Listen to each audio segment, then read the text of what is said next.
Students, आज की जो आपकी वर्कशीट है वो अब सब्जेक्ट स्पेसिफिक हो गई है। तो सबसे पहली वर्कशीट है ये साइंस की आज की। अभी तक आपकी मिसलेनियस वर्कशीट्स आती थी, लेकिन अब सब्जेक्ट स्पेसिफिक है और आज का जो डे है वो है साइंस के लिए। आज का जो टॉपिक है वो है गति और समय। इसके बारे में बात करते हैं। गति और समय का मतलब उसके बारे में जानते हैं और वो किस तरीके से चाल पर डिपेंड करता है। कुछ वस्तुएं अपना स्थान नहीं बदलती, वे स्थिर रहती हैं। स्थिर का मतलब जब एक ही जगह पर रहने वाली वस्तुओं की बात की जा रही है, जैसे पेड़, मोबाइल, टीवी आदि। ये अपने आप से तो नहीं चलेंगे, एक जगह पर स्थित रहेंगे। जबकि कुछ वस्तुएं अपना स्थान बदलती हैं। वो कौन कौन सी हैं? बस, कार आदि। इनकी इस अवस्था को गति कहते हैं। इसी अवस्था को गति कहा जाता है कि कुछ वस्तुएं तो स्थिर रह रही हैं और कुछ जो है वो अपना स्थान बदलती हैं। अब बात आती है धीरे या तेज। कुछ वस्तुएं धीरे चलती हैं और कुछ वस्तुएं तेज चलती हैं। जैसे आप भी जानते हैं, साइकिल और कार की अगर हम रेस लगाएं तो कार जो है वो ज़्यादा तेज स्पीड से चलती है। ठीक है, सिंपल सी बात है। साइकिल में जो है उसकी स्पीड कम होती है। उसी प्रकार से यहाँ पर ये जो फोटो दी हुई है इसमें आपको बताना है, इसके बेस पर कुछ क्वेश्चंस दिए हुए हैं वो देखते हैं। दिए गए चित्र में तुलना करें, बताइए कि कौन सी वस्तुएं तेज चलती हैं, कार या साइकिल। आपके हिसाब से कार तेज चलेगी या साइकिल? तो कार इसका एक आंसर है। स्कूटर या कार? कार। साइकिल या स्कूटर? तो उसमें स्कूटर है। और यहाँ पर आप फोटो में भी देख सकते हैं कि सबसे पहले कार है, उसके बाद स्कूटर और सबसे लास्ट में साइकिल। उसके बाद नेक्स्ट क्वेश्चन है ABC यहाँ पर बने हुए हैं। ये 3 फिगर्स बनी हुई है, इसके बारे में देखते हैं। एक निश्चित समय में वस्तुओं द्वारा दूरी तय करना यह पता लगाने में मदद करता है कि वस्तुएं तेज चल रही हैं या धीरे।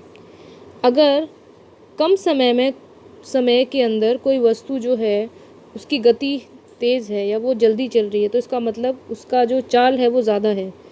ठीक है, अगर एक रेस में भी हम बात करें तो जो कम समय में रेस को जल्दी ख़त्म कर लेता है वो विनर होता है, क्योंकि उसकी चाल तेज़ है औरों से। जैसा कि ऊपर दिए गए 3 चित्रों में एक दौड़ दिखाई गई है, बताइए ABC में से कौन तेज़ दौड़ रहा है। आप अब इस केस के अंदर ये देखिए, यहाँ पर ABC 3 यहाँ पर स्टूडेंट्स हैं, उनकी पोजीशन है फर्स्ट, सेकंड और थर्ड की। इसके अंदर आप बता सकते हैं कौन तेज़ दौड़ रहा है। पहले तो तीनों की जो पोजीशन थी वो सेम थी। उसके बाद यहाँ पर सेकंड इमेज के अंदर B ज़्यादा तेज़ है, उसके बाद C है और सबसे लास्ट में A है। फिर अचानक से क्या हो रहा है, A ने अपनी स्पीड पकड़ी और वो सबसे आगे हो गया, विनर बन गया। ठीक है, तो जिस टाइम पर, जिस समय अंतराल के अंदर उसने अपनी रेस को ख़त्म किया वो इन सब से तेज़ था, इसीलिए वो आगे था, तो A ने वो रेस जीत ली। ठीक है, अब ऐसा तो नहीं है ना कि जो पीछे चल रहा है वो पीछे ही रहेगा। A ने अपना ज़ोर लगाकर अपनी स्पीड को तेज़ करी। स्पीड तेज़ करने का मतलब उसने कम समय के अंदर ज़्यादा दूरी तय करी है, जिसकी वजह से वो आगे है। ठीक है बेटा, तो यहाँ पर सबसे तेज़ कौन दौड़ रहा है? A, क्योंकि A ने उस रेस को जीत लिया और वो आगे बढ़ गया। नेक्स्ट, जो वस्तु किसी दी गई दूरी को तय करने में सबसे कम समय लेती है उसकी चाल सबसे अधिक होती है। तो सिंपल सी बात है कि अगर कोई गाड़ी है, उसने कम समय के अंदर ज़्यादा डिस्टेंस कवर किया है या वो आगे है और गाड़ियों से, तो इसका मतलब उसकी चाल सबसे अधिक है। ठीक है बेटा, और यहाँ पर चाल की डिफाइन भी दी हुई है, इसको देखते हैं। किसी वस्तु द्वारा इकाई समय में, ठीक है, तय की गई दूरी को हम उस वस्तु की चाल कहते हैं। तो यहाँ पर चाल का फॉर्मूला भी है, तय की गई दूरी बटा समय। तो कितने समय के अंदर आपने दूरी को तय किया है वो ही आपकी स्पीड यानी कि चाल होती है। तो कम समय के अंदर ज़्यादा दूरी तय की है तो चाल ज़्यादा है, और ज़्यादा समय लिया है किसी दूरी को नापने में या चलने में, तो वहाँ पर ये कम हो गई चाल। ठीक है बेटा, अब बात आती है गति की। एक समान गति और असमान गति के अंदर क्या अंतर होता है? एक समान गति का मतलब जो समय के साथ कभी नहीं बदल रही है। अगर 1 सेकंड के अंदर 1 मीटर का डिस्टेंस है तो अगले सेकंड में भी 1 मीटर के डिस्टेंस पर ही चलती जा रही है। उसके बाद किसी सरल रेखा की दिशा में वस्तु किसी सरल रेखा स्थिर चाल होती है उसकी, ठीक है।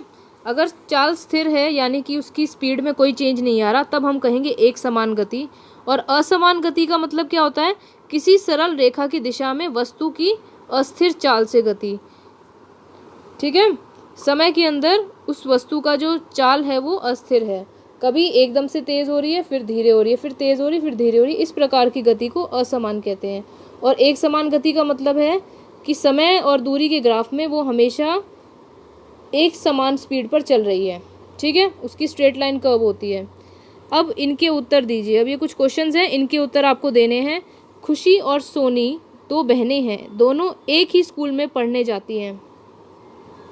खुशी 12 मिनट में स्कूल पहुंचती है जबकि सोनी 15 मिनट में। दोनों में से कौन तेज चलता है और कौन धीरे? अब एक बात बताइए, स्कूल में जो पढ़ने जा रहे हैं बच्चे, खुशी और सोनी दोनों बहनें हैं और एक ही स्कूल में पढ़ रही हैं, तो इसका मतलब उनके जो दूरी होगी वो एक समान होगी। दूरी तो डिस्टेंस तो उतना ही है ना, लेकिन खुशी उसी को 12 मिनट में तय कर रही है और सोनी 15 मिनट में कर रही है। तो खुशी ने जल्दी करा है क्योंकि उसकी स्पीड तेज़ है, ठीक है, कम समय के अंदर उसने दूरी तय करी है, और सोनी ने 3 मिनट ज़्यादा लिए हैं। इसका मतलब उसकी दूरी, उसकी जो चाल है वो धीमी है। तो खुशी की स्पीड तेज़ है और सोनी की स्पीड थोड़ी कम है। क्वेश्चन नंबर 2, इनका स्कूल घर से 600 मीटर दूर है। ये कार से 60 सेकंड में स्कूल पहुंच जाती है, कार की चाल क्या होगी? अब एक बात बताइए, जो इसकी दूरी है वो 600 मीटर है, ठीक है। दूरी कितनी दी हुई है? दूरी 600 मीटर है, ठीक है। और टाइम कितना दिया हुआ है आपको? समय दिया हुआ है 60 सेकंड का। तो चाल का फॉर्मूला क्या होता है? चाल इज इक्वल टू दूरी बटा समय। तो दूरी डिवाइडेड बाय समय। तो 600 को आपको 600 को डिवाइड करना है 60 से, ठीक है बेटा। ये आ गया आपका आंसर 10। तो इसका मतलब 10 मीटर पर सेकंड की जो चाल है, कार की जो स्पीड है वो कितनी हो गई? 10 मीटर पर सेकंड, ठीक है बेटा। चाल की यूनिट यानी कि मात्रक मीटर पर सेकंड है, क्योंकि दूरी का मात्रक मीटर होता है सेकंड का, और समय का सेकंड होता है। तो इसका आंसर हो गया 10 मीटर पर सेकंड, ठीक है। आपको सिंपल चाल का फॉर्मूला लगाकर आंसर निकालना है। अब इसको जल्दी से इस वर्कशीट को कीजिए, और कोई भी डाउट आता है तो वो मुझसे पूछिए।